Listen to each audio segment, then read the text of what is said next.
Doesn't it seem like we're all on this quest to find the perfect foundation? It's just this never-ending quest, right? So today we're gonna see if the new Hourglass Vanish Seamless Foundation fits that bill for the full coverage category. I'm super excited about this foundation road test because it's been a little while since I've done one, and this new Hourglass foundation has been buzzed about quite a bit. I did go out and get it on launch day from my local Sephora, and I was fortunate enough that a brand rep was in store that day, so she gave me some tips and tricks that I think could help you guys if you want to make it work for you, and I will let you know those throughout the video. She did give me 2 very generously sized samples so that I could get a good test out of it for you guys, and I've been wearing it for the past 5 days, so I've had a good run with it. If you're not familiar with my foundation road test, I do not do just a first impression. I don't only wear it for one day, I wear it for a few days to see if I can make it work in different ways using different methods and different primers and things like that. It is pricey, so I have been expecting a lot out of it, and I know you guys are too, so I want to give you a good thorough review. If you're familiar with my foundation road test, welcome back. If you are new here, welcome. I would love it if you would hit that subscribe button and become part of the family and be here on a regular basis with me. I am 43 years old. I have oily combination skin. This time of year when it's kind of chilly, cold outside, I do still get oily in my T-zone, but I have a little bit of dryness that crops up in certain areas. So that's what I'm working with today. I also have sensitive skin, so I do have to pay attention to how things work with my particular skin type, as we all do. I'm also super excited about this video because it's a collab with 2 of my best YouTube friends. It's been a while since we've done a collab together, and we've all grown our channels quite a bit since then and have new subscribers. If you've been with me a while, I know you're very familiar with Risa Does Makeup and Lisa J, but a lot of you haven't been with me since I've done a collab with these wonderful ladies. We wanted to do this collab together because we all have different skin types and we can give you different perspectives on this foundation. We were all going to be reviewing it anyway, so we thought let's come together and do a collab, and it'll be a great way to give you guys different perspectives on this foundation in one shot. Risa is in her mid-40s. She is also in the same stage and life path that I am on, so we have a ton in common. We've known each other for years and years online and have met in person. She's super real and genuine, and you will get that vibe from her channel. She's in her mid-40s and lives in the dry climate of Las Vegas and is a makeup artist. She has a really nice way of instructing you how to do things in an easy to follow manner. So I feel like you'll definitely gain something from watching her videos. So definitely go check her out, subscribe, tell her I sent you. Lisa is super, super sweet. She's in her mid-30s and she has the best hair ever, and she has a normal skin type. She lives in Texas. She recently had a video, MAC Secrets Revealed, that kind of blew up her channel in a really short period of time. She puts out great quality content from a makeup artist perspective, which is really great. So you'll definitely learn a lot from her channel as well. I'm gonna do something a little bit differently today. Normally I give you the entire description, all the claims up front.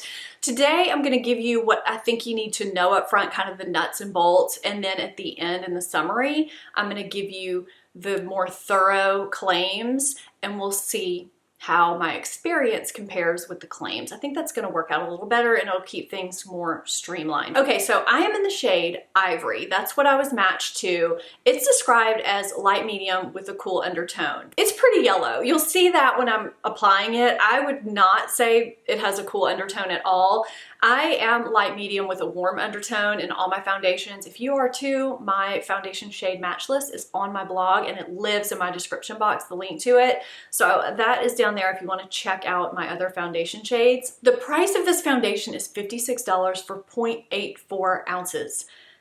That's pricey. It does come in a really pretty glass bottle with a pump, and it should for $56 for less than an ounce. Michelle, the brand rep, said it's super important to prep your skin before you apply this foundation. Even if you have oily combination skin, make sure you hydrate well and that your skin is just good and plump and moisturized. This foundation needs no primer. And you only need a half a pump. So you really only need a little bit goes a long way, and you are to work in sections with this foundation. Sometimes if you dot foundation all over your face, it can set too quickly, and that is how this foundation operates as well. So let's get started. All over my face, the last step of my skincare was my Paula's Choice moisturizer SPF product that I always use. I'll have that link down below. It's my holy grail moisturizer sunscreen. Underneath that, on this side of my face, I have a couple of more just hydrating products from Amore Pacific. I put it on the back of my hand so you could just get a picture of the consistency. It's not runny at all. I'm going no primer today at all, which is a first for me because you guys know the Hourglass Veil Primer is my holy grail primer, so it's kind of weird to not use the Hourglass Primer on a day when I'm testing an Hourglass foundation. The brand rep did say you can dot it on all over the face and you have plenty of time to work it in. I just usually, with fuller coverage foundations that I know you need to build up a little bit at a time, like this one, I just tend to work in sections on the face. I find it works a little bit better for me, so that's what I'm gonna do, and I'm just taking a tiny bit at a time. Now, I did take that full amount for that part of my face. It wasn't too much, I don't think, and it blended in nicely. I feel like that gave probably medium full coverage. I don't think it looks heavy. I feel like it blended out pretty quickly too. I feel like it went kind of thin on my nose, so I'm just adding a little bit more there so it's not so sparse. I feel like it was looking a little bit polka dotty right there. Okay, as far as coverage goes, from this side of my face with one layer to this side of my face, it does really well with a thin layer. I think the match is pretty good. I didn't really try to take anything down my neck at all. I didn't really assess it well at this point. I'm gonna go ahead and blend out this side of my face, and then I'm gonna look more closely because I do see a couple of things that I want to point out to you guys. I just want to see if I can build it up on that sunspot really quickly. I feel like it covered well on my nose. Yeah, it's building well where I want it to build well, so I think I can get it up to full coverage and not really need concealer, which is nice because that does save some steps. I want to show you kind of what this foundation's doing where I am a little bit dry right now. I have been getting some dryness just kind of around my lips, around my nose, and around here, and I just feel like it's kind of accentuating that. So I don't know if you can see that, but I don't feel like it's settling very well in those areas. So it may have to do with maybe I just didn't prep well enough there, maybe I didn't hydrate quite enough in those areas.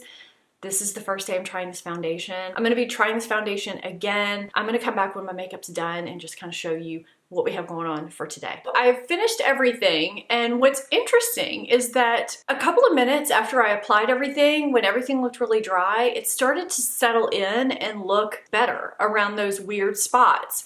So even before I added powder, and especially after I added powder, once I dusted everything away, I don't know, it just started to look better. So I don't know, maybe it just takes a little bit to settle into the skin. I'm gonna see over the next couple of days. I think it looks really good actually, and we're gonna see how it wears throughout the day.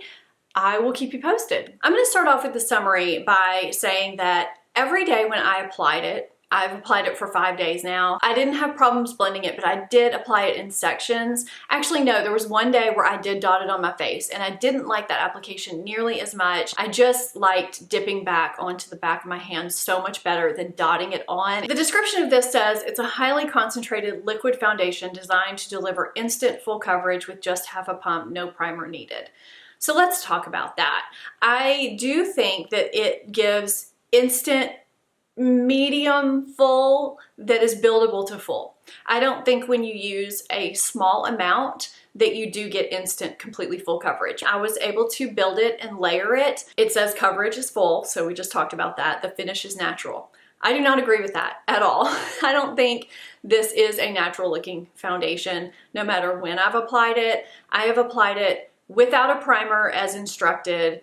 I have applied it with primers, water-based as well as silicone-based, because I want to give you guys a good idea how this foundation performs. I did use one control powder. The brand rep, Michelle, did say to set with powder, definitely set it, but it does look like I am wearing makeup. I do not feel like it looks like it's a natural finish. So it says it's good for normal combination and oily skin. I would say based on this, it's not good for dry skin, and I would agree with that because pretty much every day when I applied it, I had issues on any dry spots I had going on. It says, this highly concentrated formula provides full coverage with minimal product. It applies like a second skin, creating a smooth and flawless complexion. Light reflecting microspheres blur and create a soft focused finish. The non-comedogenic formula is waterproof, transfer-proof, and sweat-proof.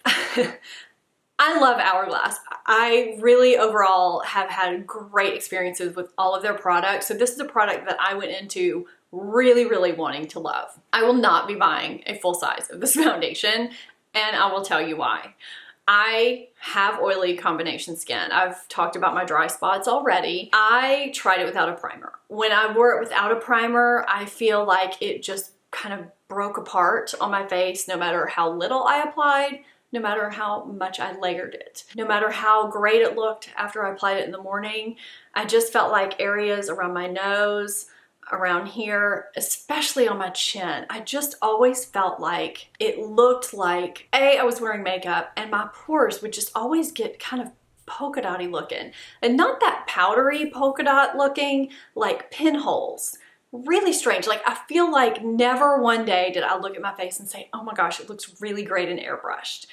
I have a lot of medium to full and full coverage foundations, and I just did some reviews on those. I'll link those below that I really like, and I put them on. They're easy to apply. I can wear them with the primer, I can wear them without, and they just go on great, and my pores look great and everything looks airbrushed. This has taken a lot of work to get it to where I feel like it looks pretty good. And today I feel is the best day so far, and I actually had this same result on another day, so I tried to replicate it today. What I did today is dampen this big sponge, and then I sprayed a little MAC Fix Plus on it to see if that would just help maybe smooth things out, make it look a little seamless before I went in. It did. But I just still feel like I look like I'm wearing makeup, and I do not stay shine free long. It's not dewy, it's not radiant, it's not matte. It's kind of somewhere in between, but I don't think it does anything good for my pores.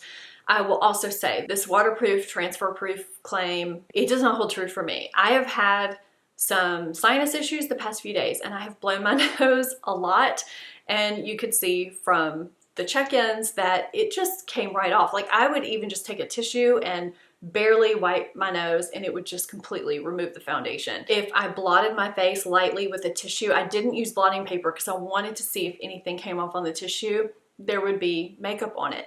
Now you could say it was the translucent powder. It's translucent, so I wouldn't think it would be beige on a tissue, but either way, if it's transfer proof and they say to set it, yeah, no, my skin was still showing through in certain areas, so that just doesn't stand true for me. I will say it does look really nice in photographs, and I feel like it looks good on camera. I usually go in here and try to tell you who this will work for. It did catch on dry areas. Now, the combination oily is my sticking point because I felt like without a primer, it slid off my face. It really didn't look great with pores. I felt like with a primer, it looked better with pores. I tried it with the Farsali Blur Primer. I tried it with my Hourglass Veil Primer, and I tried it with the Too Faced Hangover Primer and Smashbox Primer Water. My pores still became an issue as the day went on.